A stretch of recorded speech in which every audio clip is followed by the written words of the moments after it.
মুড়ি ঘন্ট বানানোর জন্য এখানে নিয়ে নিয়েছি 1 কাপ মতো গোবিন্দভোগ আতপ চাল। এখানে ফোড়নের জন্য নিয়ে নিয়েছি গোটা জিরে, গোটা গরম মশলা, তেজপাতা। এখানে বড় সাইজের রুই মাছের মাথা এখানে নিয়ে নিয়েছি। তো তোমরা চাইলে কাতলা মাছের মাথাও নিতে পারো। গ্যাস জেলে কড়াই বসিয়ে সরষের তেল দিয়ে দিলাম। এই রান্নাটা আমি সরষে তেলেই করব। মাছের মাথাগুলোতে লবণ হলুদ মাখিয়ে নেব।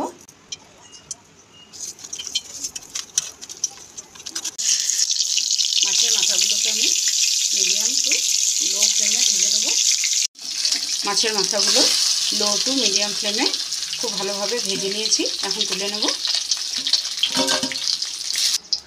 এখন ওই মাছ ভাজা তেলটার মধ্যে দিয়ে দিচ্ছি তেজপাতা, দিয়ে দিচ্ছি গোটা গরম মশলা, গোটা জিরে। ফোড়নটার খুব ভালো সুগন্ধ বেরিয়ে এসছে। ওই 30 থেকে 40 সেকেন্ড মতো একটু নাড়াচাড়া করে নিয়েছি।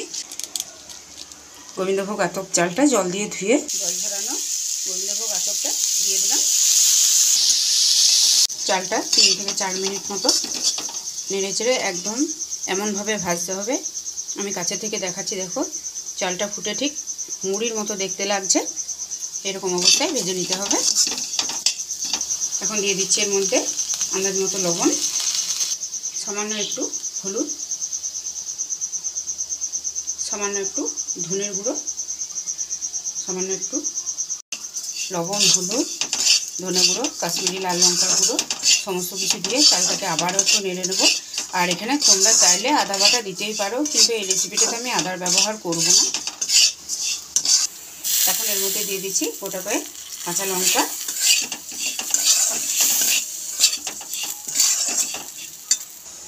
এখন দিয়ে দিচ্ছি যে কাপে মেপে আমি চাল নিয়েছিলাম, 1 কাপ চালে 2 কাপ জল দিয়ে দিলাম।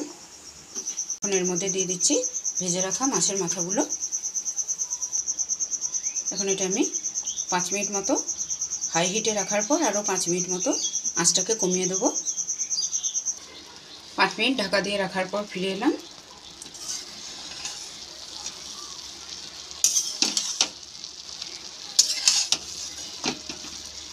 চালটা এখন একটু জল জলে ভাব আছে।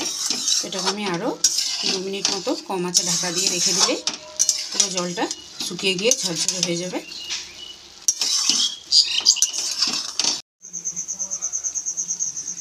2 থেকে 3 মিনিট মতো আবারও কম আঁচে ঢাকা দিয়ে রাখার পর দেখো বন্ধুরা, মুড়ি ঘন্ট একদম ঝরঝরে।